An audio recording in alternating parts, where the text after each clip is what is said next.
I've never told this story to anyone. I'm only opening up about it now because I want this to serve as a cautionary tale. I don't want any of you to suffer the way I have. My family moved to New Orleans when I was 9 years old. My parents purchased a small 2-bedroom home that barely fit the 4 of us. My younger brother and I were supposed to share 1 bedroom, but I wouldn't have it. I wanted my own space. I think I wanted to make things difficult for Mom and Dad after they made me leave all my friends in Davenport. After I refused the shared bedroom, Dad set up a little space for me to sleep in the attic. He did it as a sarcastic, albeit elaborate joke, but I took him seriously. To my parents' bewilderment, I loved my little attic bedroom. It had just enough space for my twin bed, and I could keep my clothes in bins beneath the bed. It had no windows and only 1 small light bulb, but I didn't think I would be up there for much besides sleeping anyway. Now, before you go judging my parents for letting one of their kids sleep in a dark, musty attic, I need you to understand how difficult I made it for them to argue with me. They did actually offer to buy a pull-out couch so I could sleep in the living room, but I told them I would keep sleeping in the attic even if they did. I made such a fuss about being allowed to stay in the attic that I felt I couldn't complain or change my mind. Not even after I started hearing something scratching under the floorboards. The first time I heard the sound, I was changing into my PJs. They were in their own bin under my bed. I dragged the bin out, and as soon as I opened it, something perfectly mimicked the scraping sound the bin had made. The echo sounded muffled, as if it had come from downstairs. I thought my little brother might be fooling with me, so I went downstairs to check. I found all 3 of my family members watching TV on the couch. "Care to join?" my dad asked, gesturing to an open spot on the couch. I just shook my head and climbed the ladder back into the attic. The PJ bin was exactly where I'd left it. I picked up where I'd left off, opening the bin, choosing some soft green pajamas, and pushing the bin back under the bed. Again, the sound repeated back to me. I felt curious, but a tense rush of chills ran up my back before I could investigate further. If I'd had any hair on my arms back then, it probably would have stood on end like a cat's. As I mentioned before, I didn't say anything to my parents out of pride. I did, however, join them in the living room for a little while that night. Days would go by without a sound, sometimes weeks, but the scratching always returned one night or another.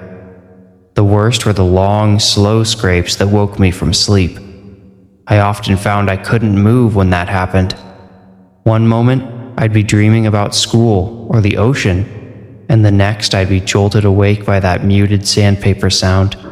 It always started under my bed and moved deliberately outward. The grating noise would stop just at the edge of my bed, then zip back underneath, and I'd be able to move again. Remember, I told you there were no windows in the attic. I would turn off the only light, that 1 small light bulb, before I got into bed each night. I liked sleeping in the dark. But that stopped once I started hearing the noises more frequently. They started coming just about every night. There were no outlets in the attic, so a traditional nightlight was out of the question. I stole a small flashlight and a handful of batteries from the kitchen instead. The first night I tested the light, I found it far too bright for me to sleep with. I woke the next morning feeling groggy and miserable. At school that day, I snuck a couple pieces of orange construction paper into my backpack and took them home. With scissors and tape, I improvised a filter for the flashlight, dulling it and changing its color from fluorescent white to a very pleasant orange. The filter proved to be quite effective, and I had no trouble sleeping the following night. I was lucky the noises didn't wake me up. I needed sleep more than usual that night. The flashlight restored some of my confidence and returned the feeling of safety I used to feel in the attic. It had one shortcoming, though. The batteries could die at any given moment. I learned this terrifying lesson the hard way. I was having a strange dream that I still remember to this day, although now I may have a better understanding of what it meant than I did back then. In the dream, there was no light. That alone created a strange sensation. When you dream in pitch black, it can take some time to even recognize you are in a dream at all. I recall suddenly realizing I could feel and move my limbs, but when I tried to, something blocked them. No matter where I touched, kicked, or pushed, something hard was in the way. I was trapped in pitch darkness, only able to move a few inches at a time. Panicked claustrophobia weighed on my chest like a boulder. On top of my inability to move, I felt I couldn't breathe. A white vignette started filling my vision. I was sure it would completely take over my sight, but then I woke up. The dream hadn't woken me up. A long, drawn-out scrape had. I opened my eyes to find my waking situation very similar to the one in my dream. The flashlight's batteries had died, and I couldn't move. I waited like that, silent and unmoving. When I had woken up frozen before, it had only lasted a few seconds. As I waited for control to return to my limbs, I listened. I noticed a sound I wasn't used to hearing had filled the air. It had a subtle, pulsing quality. Breathing. Now I didn't want to move even if I could have. Who or what was in the attic with me? Had one of my parents come to check on me? No. The breaths were too long, too deep to be my mom or dad, and the sound didn't seem to come from one specific place. Rather, it came from every corner of the attic at once. I couldn't take it anymore. I had reached the point where the suspense had become more painful than whatever else might happen. I quietly whispered, "Who's there?" The breathing stopped, and a second harsh scrape sounded. This time it ended under my bed. I discovered I could move again and jumped out of bed, landing as far from where that sound ended as possible. I ran across the attic, grabbed the flashlight, and hit the switch, even though the batteries were most likely dead. But I was wrong. There was nothing wrong with the batteries at all. The flashlight had been switched off by someone. I questioned my parents about this the next morning. I had to know if one of them had come up and turned off the flashlight in the middle of the night. "Didn't even know you had a flashlight up there, kiddo," my dad replied. "Me either. You didn't take the good one, did you?" Mom asked. I told her no, I had taken the cheap one from the kitchen. "Well, there's your problem," Dad said, chuckling. "That piece of crap doesn't work half the time." "No, Dad, the switch was turned off while I was sleeping," I insisted. "It didn't just go out, it was turned off." "Sounds like a mystery, kiddo," Dad said. He didn't sound remotely curious about the so-called mystery, though. I started sleeping with the flashlight next to my pillow where no one would touch it without me, hopefully, noticing. I liked the comfort of having it within reach, especially when a chorus of scrapes woke me up a week later. It sounded like a dog scrambling across slick ice, chaotic and desperate. The noises ended with a solid thud. I grabbed the flashlight, not even realizing it had been turned off again, and flashed it around. For a moment, probably less than a second, I'm sure I saw a shadow cast on the opposite wall. Whatever had cast it was tall and standing right in front of me. It was gone too fast for me to make out any more detail, but to this day, I'd bet my life I saw it there. The shadow's disappearance coincided with another scrape that followed the usual track under my bed. I never fell back asleep that night. Although I was only 9 years old, I had enough good sense to realize whatever had been happening in the attic was escalating. My growing fear and the increasing intensity of the happenings drove me to action. Since I was still awake at 5 in the morning, and it happened to be a Sunday, I snuck down the ladder, past my sleeping parents' and brother's rooms, and out to the garage. I found my dad's biggest flathead screwdriver and returned to the attic. This time, I stopped on the way to grab the large flashlight my mom kept in the coat closet. The good one, as she called it.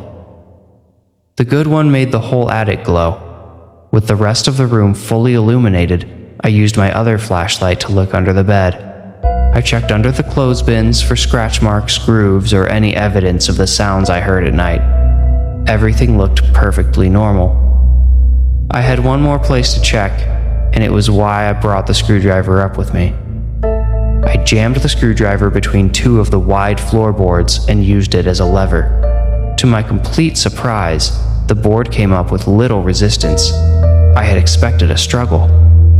Honestly, I hadn't been certain I'd be able to lift the board at all, but the single nail holding it down slid out of its hole with ease, and I managed to get my fingers underneath to lift the board. I examined the space under the floor with my flashlight. I saw them right away. Gouges of various depths scattered all across the wood underneath. I checked the bottom of the floorboard and found more scrapes there too. With a confused mixture of satisfaction and fear, I tried to pry out another board. This one wouldn't give though. I gave up quickly and tried the board on the other side of the one I had already lifted. It came up easily. I found a continuation of the scratches beneath that one. I knew the scrapes couldn't have come from an animal because they were all perfectly straight and nearly uniform. They reminded me of the tracks my sliding door had made in our old house.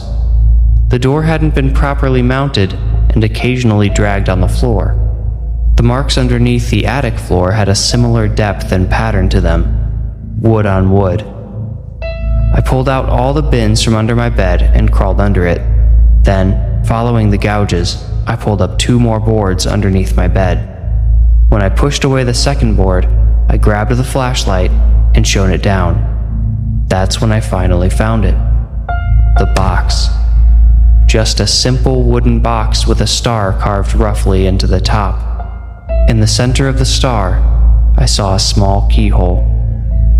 Curiously, I pushed the box forward, out from under the bed. It scraped across the wooden boards around it, producing the exact sound that had been waking me up. I wondered if and how the box had been moving on its own below the floor. And then I wondered why. I searched the place the box had been hidden for a key, but didn't find it. I thought about pulling up more boards, but my anxious curiosity got the better of me. Instead, I placed my knees on the box and shoved the screwdriver's head through the keyhole. I leaned against the screwdriver, putting all my weight into the lever. I could hear the wood straining against me. Finally, with a sharp crack, the box split open, and I was thrown back against the bed. As I fell to the floor, I heard two shattering pops and the room went black. Something slammed near the other side of the attic. The door. I was trapped in the darkness, unable to see what was in the box I had just opened. The first scream I heard belonged to my mom. Her shrill voice was quickly joined by my dad's. Something slammed into the floor beneath me, or rather the ceiling below me. I heard a door slam too. Now my little brother's voice joined the cacophony. "What's happening?" I heard him cry. Soon there were noises coming from the kitchen. They were loud enough to reach me in the attic. It sounded like pots and pans being thrown against walls. The metallic bangs were occasionally joined by shattering glass. I crawled on all fours toward the attic door. As I crawled, I heard my dad's voice shouting my name. When I found the door, I started banging on it and shouting, "I'm here, Dad, I'm up here." I heard a click and the scuttle door dropped open. I almost fell through it. "Come on, son, we need to get out of here," he said. "What's happening?" I asked. I could still hear my brother screaming the same question as Mom carried him down the hall. "I don't know," Dad replied. He sounded terrified. A porcelain mug flew through the air and struck him in the back of the head. He grunted and stumbled, but quickly recovered and reached up for me. "We need to go now," he shouted. I dropped down into his arms. He set me down and we followed my mom and brother down the hall. As we passed the kitchen, it looked like everything from the cupboards and cabinets had been chucked across the room. Broken glass and fragments of wood lay all over the floor and counters. The sink was on, and so was the stove. The living room was in similar disarray.